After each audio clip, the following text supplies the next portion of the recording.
नहीं गुजरूंगा। जी बिस्मिल्लाहिर्रहमानिर्रहीम। अस्सलाम वालेकुम दोस्तों, मैं डॉक्टर अनीसा फातिमा। आज हम एक मेडिकल डिजीजेस का नया एक टॉपिक लेके, इसका बहुत ज़्यादा मेरे दोस्तों की भी थी कि जी ज़रा आप इस टॉपिक पे बात करें। आज हम बात कर रहे हैं, बहुत कॉमन बीमारी है जो कि बहुत सीरियस भी हो सकती है अगर उसको बर वक्त हम उसका ट्रीट नहीं करेंगे। वो है खून की कमी या एनीमियाज। तो खून की कमी क्या है? What is the definition of खून की कमी, मतलब इसको कैसे डिफाइन करेंगे? अब हम, मेरे ख्याल है ये बेसिक बात है, सबको पता है कि खून में खलियात होते हैं, रेड ब्लड सेल होते हैं, वाइट ब्लड सेल होते हैं और प्लेटलेट्स होते हैं। प्लेटलेट तो मेरे ख्याल है पूरी पाकिस्तानी कौम को भी पता होगा।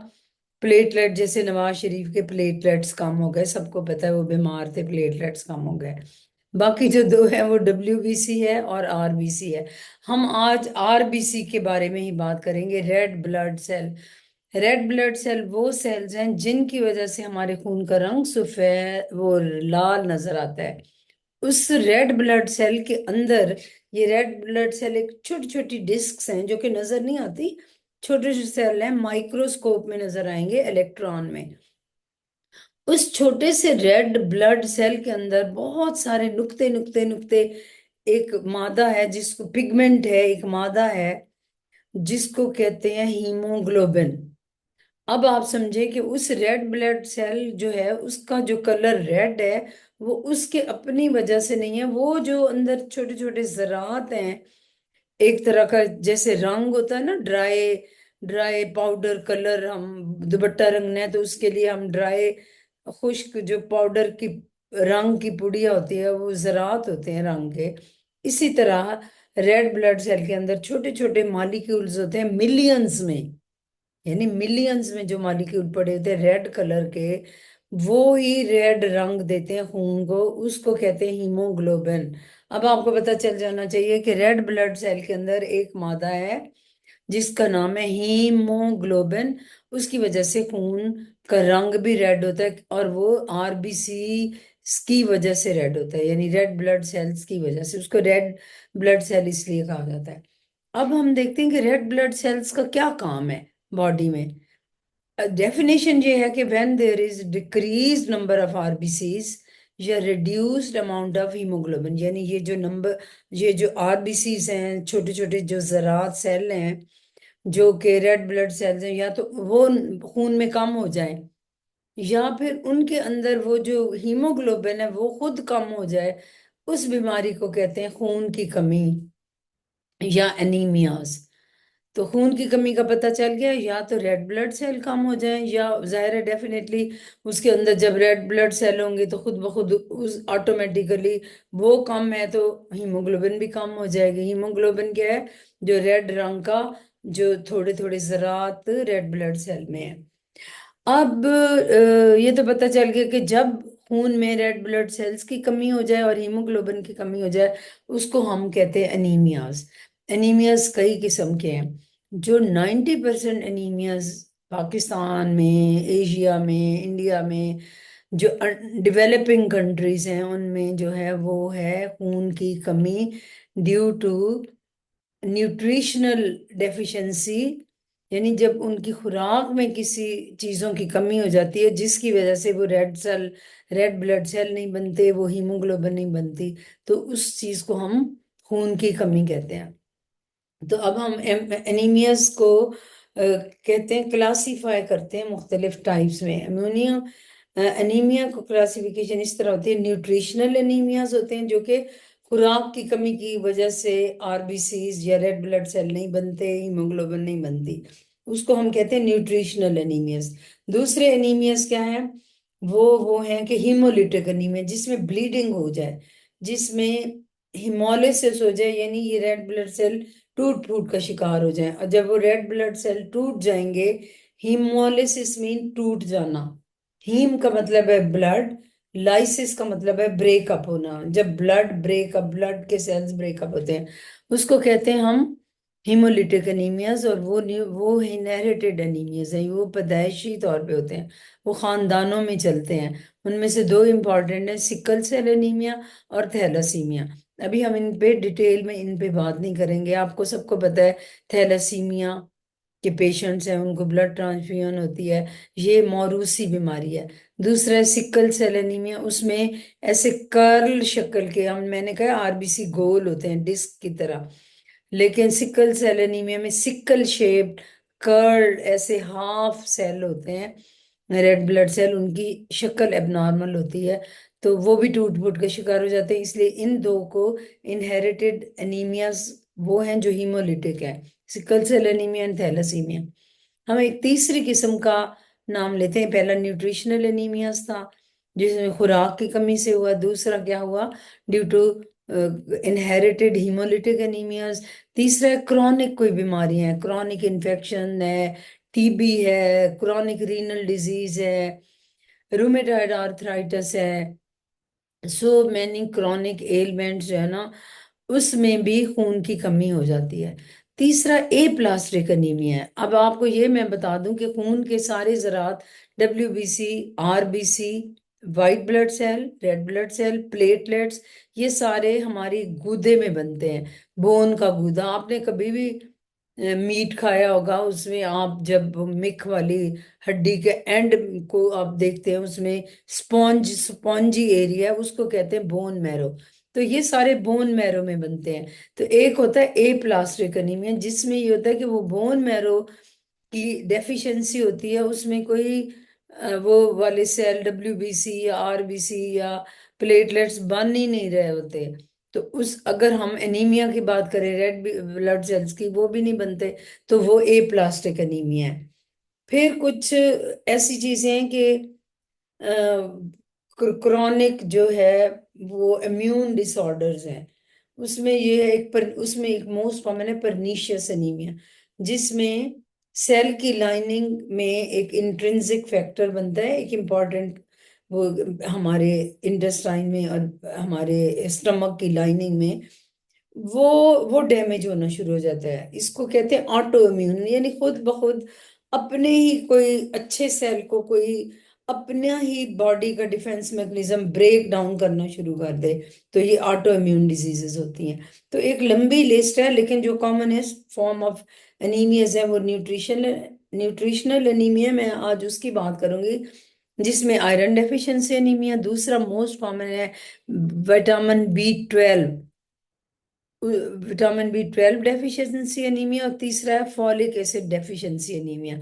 तो आज हम इन तीनों की बात करेंगे, और इन तीनों में भी यानी जो डाइटरी डेफिशिएंसी या न्यूट्रिशनल डेफिशिएंसी एनीमियाज है, यानी जो खून की कमी है, वो होती है या तो फौलाद की कमी, या विटामिन बी 12 की कमी, या folic acid B 9, vitamin B 9 की कमी। एनीमिया का मतलब ये नहीं है कि सिर्फ आयरन की कमी है, ये हमें पता चलेगा आयरन की कमी है या विटामिन बी 12 की कमी है, या हमें पता चलेगा कि ये फॉलिक एसिड की कमी है, यानी खुराक में अगर कौन से विटामिन की कमी है। तो इसका पता तो हम चला सकते हैं बाद में ब्लड टेस्ट करके, और फिर हमें उसके मुताबिक ही इलाज करेंगे। जिस चीज की कमी है उसको ही रिप्लेस करेंगे तो ठीक है ना, तो फिर हमारा इलाज ठीक हो जाएगा, और हम मरीज जो जिसको खून की कमी है वो ठीक हो जाएगा। तीसरी, देखें, तीन चीजें, एक तो आपकी खुराक कम कम है, आप ये विटामिन बी 12, आयरन या फॉलिक एसिड या आपकी खुराक में प्रॉपरली नहीं जा रहे, तो आपको एनीमिया हो गया। दूसरा क्या है, वो जा तो रहे हैं, आप खुराक में प्रॉपरली खा रहे हैं, लेकिन वो खुराक में जाके हमारी आंतड़ियों के जरिए हजम होके खून में नहीं जा पाते, एब्जॉर्ब नहीं होते, बल्कि हमारे फीसेस में, हमारी मोशन में वो निकल जाते हैं, जाया हो जाते हैं। वो भी कुछ बीमारियां हैं। तो यानी उसकी एब्जॉर्प्शन ही नहीं हो रही, जबकि आप खुराक अच्छी खा रहे हैं, तो एब्जॉर्प्शन नहीं हो रही, तो वो उसमें गट की जीआईटी, इंटेस्टाइनल जो सिस्टम है हमारा, स्टमक, छोटी आंत, बड़ी आंत, ये हमारा इंटेस्टाइनल सिस्टम या निज़ाम इंहज़ाम है, इसकी खराबी की वजह से होता है। उसमें यह है कि कोई क्रोन्स डिजीज है, अल्सरेटिव कोलाइटिस है, या मतलब इस तरह की जो, या वही है कि ऑटो इम्यून कोई डिजीज है, वहाँ क्योंकि एक इंट्रिंसिक फैक्टर होता है, वो विटामिन बी 12 को एब्जॉर्ब करने में मदद करता है, वो भी डैमेज हो रहा होता है। तो या तो वो एब्जॉर्प्शन प्रॉपर नहीं हो रही, या तो आप खुराक पूरी नहीं ले रहे, या अगर खुराक ले रहे हैं तो वो एब्जॉर्ब होके जुज़वे बदन नहीं बन रहे, इसलिए आपको न्यूट्रिशनल आयरन डेफिशिएंसी हो रही है। तीसरी वजह ये है कि आप खुराक भी पूरी ले रहे हैं, वो एब्जॉर्ब भी पूरी हो रही है, लेकिन फिर भी आपको खून की कमी हो रही है। तो वो क्यों हो रही है? तो वो कहीं ना कहीं आपकी ब्लीडिंग्स हो रही हैं।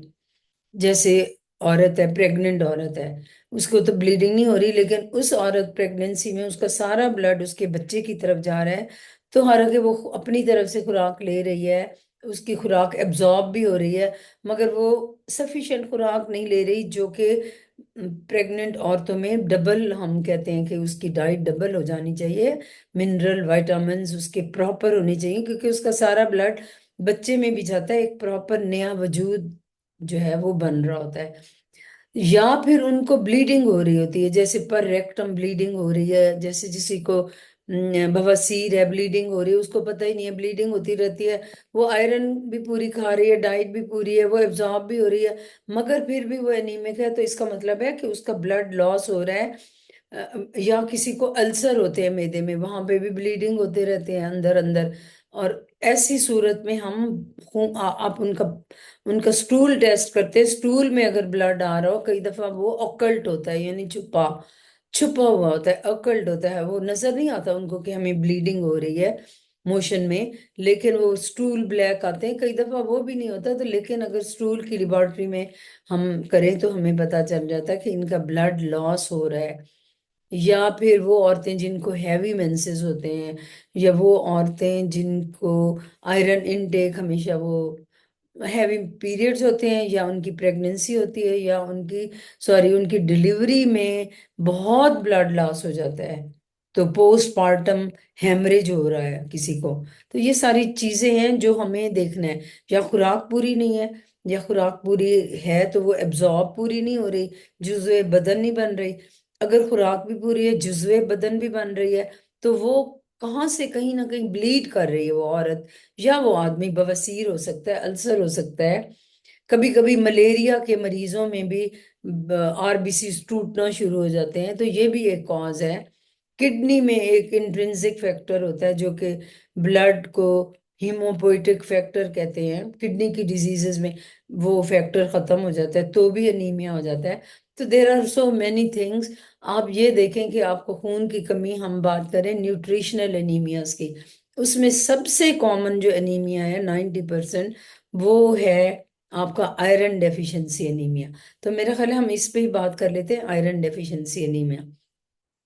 एनीमिया सारे जो होते हैं ना, उसमें अब आपको इम्पोर्टेंट मैं बात बताती हूँ कि जो मैंने कहा है कि आरबीसी है, एक डिस्क की शक्ल का छोटा सा सेल होता है, जो कि माइक्रोस्कोप में आप देख सकते हैं। उस सेल में मैंने कहा रंगदार जरात होते हैं, जिसको मिलियन मॉलिक्यूल्स, जिसको हम हीमोग्लोबिन कहते हैं। अब ये हीमोग्लोबिन क्यों इम्पोर्टेंट है, और आरबीसी क्यों इम्पोर्टेंट है, रेड ब्लड सेल की क्या अहमियत है? इसकी अहमियत ये है कि रेड ब्लड सेल खुद तो कुछ भी नहीं है, मगर उसके अंदर जो हीमोग्लोबिन है, वो एक खास उसका मकाम है, वो अहमियत उसकी है।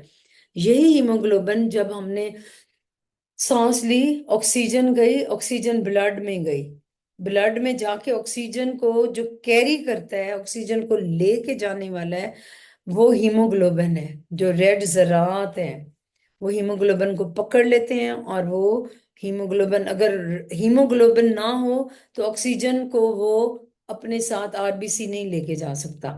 हीमोग्लोबिन का बनना बहुत जरूरी है।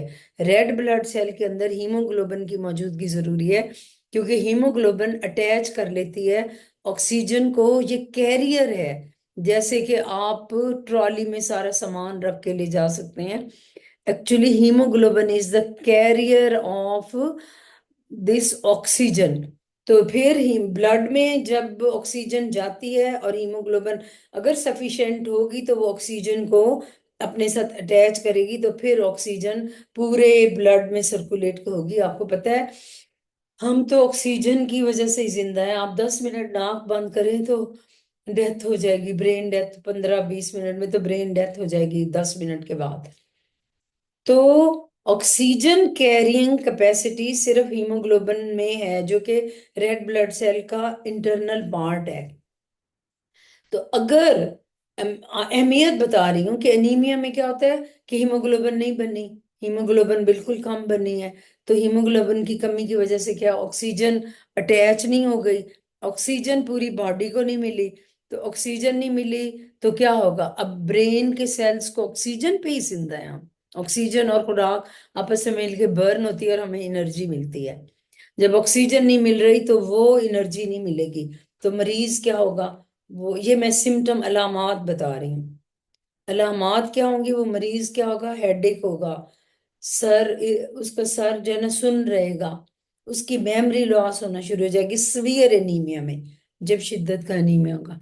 फिर उसकी आंखों के आगे अंधेरा आना शुरू हो जाएगा, क्योंकि आंखों के जो मसल्स हैं उनको भी ऑक्सीजन नहीं मिल रही, ब्रेन को ऑक्सीजन नहीं मिल रही, तो ब्रेन एक्टिव नहीं रहेगा, टायर्डनेस होगी, वो स्लीपी होगा और उसको उठने की हिम्मत नहीं होगी। उसके बाद आपके आंखों में बिल्कुल अंधेरा, चक्कर आना शुरू हो जाएंगे और डिजीनेस होगी और आंखों के आगे अंधेरा छाया रहेगा। तो फिर उसके बाद दांतों की सेहत अच्छी नहीं होगी, दांत वीक हो जाएंगे, गम्स उसके सूजे हुए होंगे, जबान पे अल्सर बन जाएंगे। फिर आपका थायराइड है, इसका फंक्शन डिस्टर्ब होगा क्योंकि उधर ऑक्सीजन नहीं मिल रही। तो metabolism, thyroid is important part for the metabolism of and for energy production, वो भी नहीं होगी। अब हार्ट क्या है, दिल की बारी आ गई। दिल का क्या है, दिल के मसल्स बेचारे पंप कर रहे हैं, काम कर रहे हैं, काम कर रहे हैं।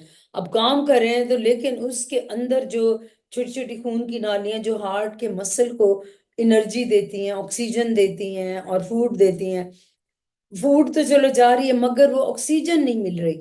तो हार्ट बेचारा तेजी से धड़केगा कि मुझे ऑक्सीजन मिले, और वो और तेजी से धड़केगा कि बॉडी के दूसरे हिस्सों को भी ऑक्सीजन नहीं मिल रही, वो भी मिले। तो हार्ट पंप करेगा, पंप करेगा, तो क्या होगा, दिल धड़कना शुरू हो जाएगा, सॉरी लेफ्ट पे दिल धड़कना शुरू हो जाएगा। और कभी कभी फिर हार्ट फेल भी हो जाता है। और फिर हार्ट के अगर आप स्टेथोस्कोप लगाएंगे तो हम्म, हम्म, एक मरमर, इसको आवाज एबनॉर्मल सी आएगी, सिस्टोलिक मरमर हो जाएगी। अच्छा, उसके बाद आपके लंग्स भी, लंग्स के अपने पट्टों को भी ऑक्सीजन नहीं मिल रही, क्योंकि हीमोग्लोबिन नहीं है। हीमोग्लोबिन ने ऑक्सीजन को कैरी करना है, ऑक्सीजन पे हमारी पूरी बॉडी जिंदा है। हमारी टांगों में दर्द होगी, हमारा जो इंटेस्टाइनल जीआईटी सिस्टम है वो खराब होगा, वो हेल्दी नहीं रहेगा। स्टमक में डाइजेशन की पावर नहीं रहेगी, क्योंकि स्टमक के जो सेल्स हैं, जो मसल्स हैं, उनको ऑक्सीजन नहीं मिल रही। इस तरह लीवर भी डिजीज होना शुरू हो जाएगा, उसको भी प्रॉपर ऑक्सीजन नहीं मिल रही। ओवरऑल बॉडी को ऑक्सीजन ना मिले, वो क्यों नहीं मिल रही, क्योंकि आपके अंदर हीमोग्लोबिन की कमी है। हीमोग्लोबिन कहाँ मौजूद है, आरबीसीज में। या आरबीसीज नहीं सही बन रहे, या हीमोग्लोबिन उसके अंदर कम हो गई है, या आरबीसी ब्लीडिंग में जाया हो गए हैं, या आरबीसी इसलिए नहीं बने कि हमने पूरी डाइट में जो चीजें जरूरी थी वो नहीं मिली। तो ये सारी चीजें इसलिए हीमोग्लोबिन कम हुई है, आरबीसी कम हुए हैं। तो इस बीमारी को हमने लेबल कर दिया है, इसको एनीमिया है। लेकिन ये भी देखें कि ये टायर्डनेस, हेडेक और ये सारे, इसमें साइन भी होते हैं। साइन क्या होते हैं, आपकी आंखें यूं करके देखें तो पेल नजर आएंगी।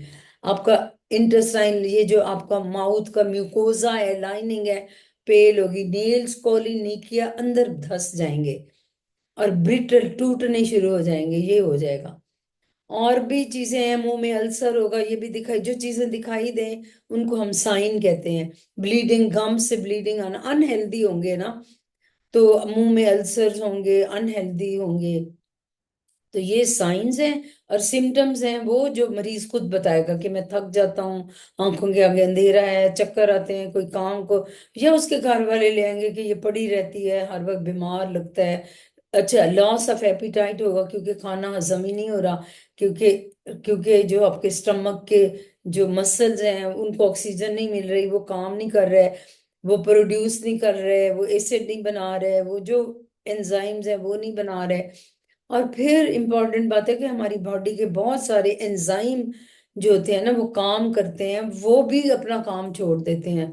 तो बहुत सारी, यानी सिस्टम गड़बड़ इसलिए हो रहा है कि प्रॉपर ऑक्सीजन आपके बॉडी के ऑर्गन्स को, सेल्स को नहीं मिल रही।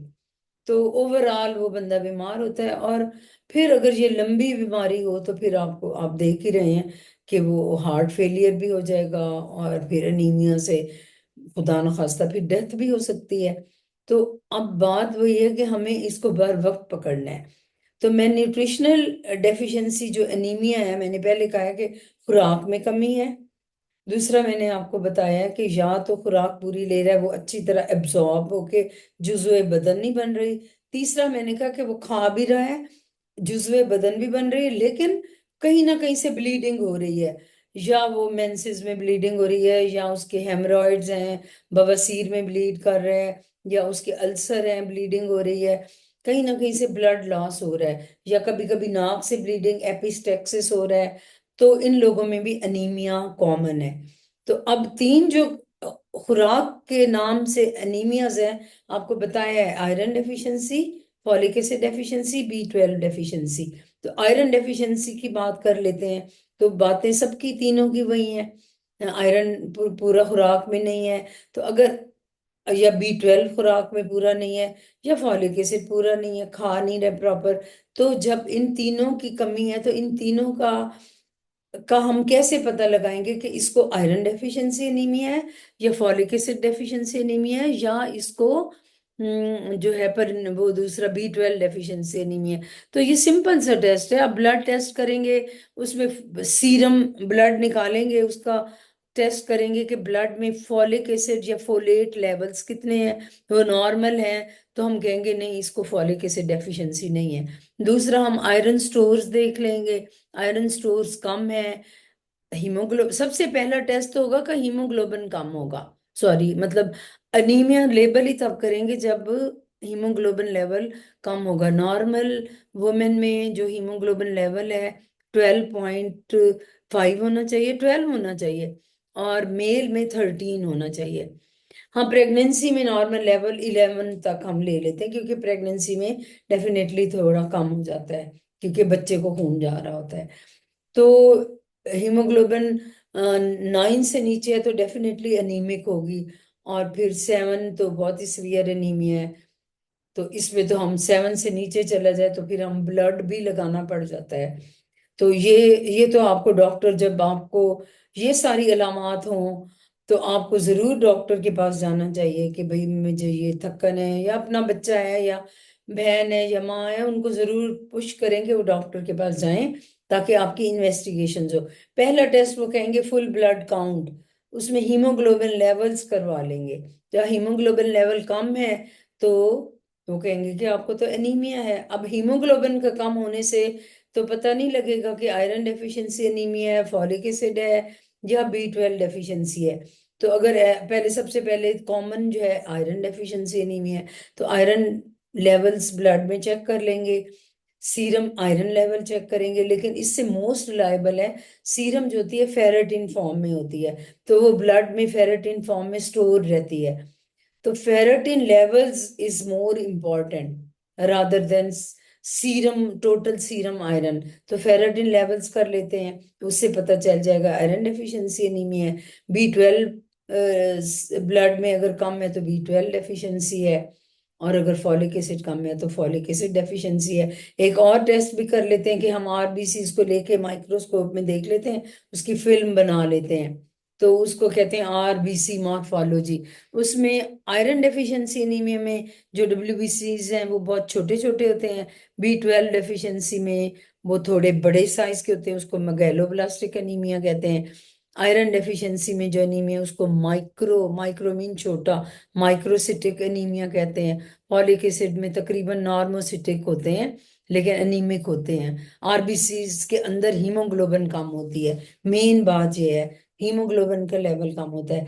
तो ट्रीटमेंट क्या होगी, अकॉर्डिंग टू द कॉज होगी। ज़ाहिर है, अब यहाँ पे तो मैं नहीं आपको बता सकती, वो तो जब आप अपने डॉक्टर के पास जाएंगे, ये सिम्टम्स होंगे, तो वो आपको आपकी इन्वेस्टिगेशंस करेगा। देखिए, ये बहुत कॉमन है, ये अनीमियाज जो है ना, खासकर न्यूट्रिशनल डेफिशिएंसी एनीमियाज बहुत कॉमन है। और अगर इनको बर वक्त इसका तशखीश ना की, इसके लिए ट्रीटमेंट भी आसान है, मुश्किल नहीं है। तो ये इस तरह फिर औरतें घरों में पड़ी रहती हैं, खासकर औरतों में ज्यादा एनीमिया है। और अगर पॉपुलेशन में देखें तो इंसिडेंस 50% है, ये जो अंडर डेवलप्ड कंट्रीज हैं लाइक आवर कंट्री। तो अगर ये आयरन डेफिशिएंसी एनीमिया या फूड B12 या फॉलिक एसिड आया तो इसको बर वक्त कर ले, नहीं तो हार्ट फेलियर हो सकता है, किडनी फेल हो जाते हैं, ब्लाइंडनेस भी हो सकती है। ब्रेन देखें, आपको ब्रेन को ऑक्सीजन नहीं मिली, इनमें डिस्निया होता है, इस तरह वो सांस लेते हैं, दिल धड़क रहा होता है, दिल पंपिंग होती जा रही होती है। तो एनीवेज, तो जो भी बीमारी है वो खतरनाक होती है, अगर वो सवेरिटी की तरफ आ जाए तो मौत वाकई हो सकती है। तो प्लीज आपको बर वक्त अपनी अलर्ट रहा करें, अपनी डाइट अच्छी करें। आयरन डेफिशिएंसी एनीमिया है तो वो आपको पहले, सबसे पहले तो खुराक के जरिए ठीक करेंगे। आयरन किन किन चीज़ों में है? आयरन देखें ज्यादातर तो जो है वो आपको एनिमल फूड से मिलता है, या आपको अंडों में है, या आपको आयरन मिलेगा मीट से, इवन कलेजी जो है इनमें भी आयरन है। फिर जो वेजिटेबल्स हैं, ब्रोकली है या ग्रीन लीफी वेजिटेबल्स हैं, उनमें बहुत सारा आयरन है। फिर जो नॉन नॉन मीट आयरन है वो किस में है? वो पल्सेस में, बीन्स में है। तो ये इस तरह की चीजें आप खाएं। दूसरा ये है कि फिश, आपको पता है फिश में है, इवन बीफ, मीट, ये सब चीजें हैं, पोल्ट्री प्रोडक्ट्स हैं। तो जो गरीब हैं उनके लिए फिर भी मैं कहती हूँ कि जो अगर मीट नहीं खा सकते तो दालों में काफी एनीमिया, वो सॉरी वो पाया जाता है आयरन। और दालें हैं या आपकी सब्जियां हैं, बल्कि कुक करेंगी तो कुछ जैसे ब्रोकली वगैरह है, उसको कुक करें तो वो ज्यादा, उसमें एब्जॉर्प्शन भी हेल्प करता है। आयरन आप ज्यादा खानी पड़ती है क्योंकि एब्जॉर्ब सिर्फ 1% एब्जॉर्ब होती है, तो इसलिए सफिशिएंट अमाउंट में आयरन खानी पड़ती है। तो बस ये है कि आप अपनी डाइट अच्छी करेंगे। आप फिर पहला काम ये है, अगर माइल्ड एनीमिया है, थोड़ा है, अगर ज्यादा है तो फिर वो आपको आयरन सप्लीमेंट देंगे। मैं नाम नहीं लेती फी फॉलवेट का, इसलिए नाम लेती हूँ कि शायद हर एक को ही पता होगा। तो आयरन की वो आपको टैबलेट देंगे, कम से कम आपको 6 महीने तक ये खानी पड़ेंगी, फिर आपका ब्लड दोबारा टेस्ट होगा। अच्छा, आप एक्सरसाइज करें, उसमें ये है कि आपकी बोन मैरो एक्टिवेट होती है, आपकी ऑक्सीजन ज्यादा ब्लड में जाती है। हेल्दी लाइफ स्टाइल अपनाएं। आप चाय जो है, कैफीन जो है वो आयरन की एब्जॉर्प्शन को रोकते हैं, इसको अवॉइड करें। विटामिन सी हेल्प करता है आयरन की एब्जॉर्प्शन में, विटामिन सी जरूर लें। विटामिन ए भी हेल्प करता है, वो भी लें। लेकिन प्रेग्नेंट औरतें अगर विटामिन ए वाली चीजें अवॉइड करें, क्योंकि वो it is not good for the baby, और उसमें कुछ डिफेक्ट्स हो जाते हैं उनकी बॉडी पार्ट्स में। तो ये सारी आयरन डेफिशिएंसी एनीमिया में। फॉलिक एसिड की डेफिशिएंसी है तो आपको वो फोलेट की टेबलेट्स भी दे देंगे, 1 माइक्रोग्राम की डोज पर डे भी होती है। अगर बहुत सीवियर है तो वो इंक्रीज कर देंगे। B12 की को आपको इंजेक्शंस वो लगाएंगे। तो अकॉर्डिंग टू द डॉक्टर आपने उस पे एक्ट करना है, और अपना फिर हीमोग्लोबिन कुछ अर्सा ट्रीटमेंट लेने के बाद रिपीट करना है। और अपने आप को हेल्दी बनाएं, अपने इर्द गिर्द के लोगों का ख्याल करें, और खासकर खवातीन का ख्याल करें, वो बहुत एनीमिक हो जाती हैं। मंथली उनको पीरियड्स होते हैं, आप सबको पता है, भाइयों को, वालिदैन को भी पता है। तो बस प्लीज़ अपना बहुत ख्याल रखें। और अगर वीलॉग पसंद आया तो ज़रूर लाइक कर दें, अगर आप समझते हैं कि इसको लाइक करने की ज़रूरत है। और शेयर करें, क्योंकि ये इंफॉर्मेशन अगर आपके प्यारे लोगों को, आपके दोस्तों को, आपके फैमिली वालों को अगर इंफॉर्मेशन मिलेगी तो सदका जारिया आपको भी इसका अजर मिलेगा। तो क्योंकि हमारा मकसद है कि अवेयरनेस फैलाना, और बनी नौ इंसान को थोड़ा सा भी फायदा अगर मेरी इस वीडियो से मिल जाएगा तो मैंने बहुत कुछ अल्लाह की उसमें मुझे हासिल हो जाएगा। तो बहुत शुक्रिया।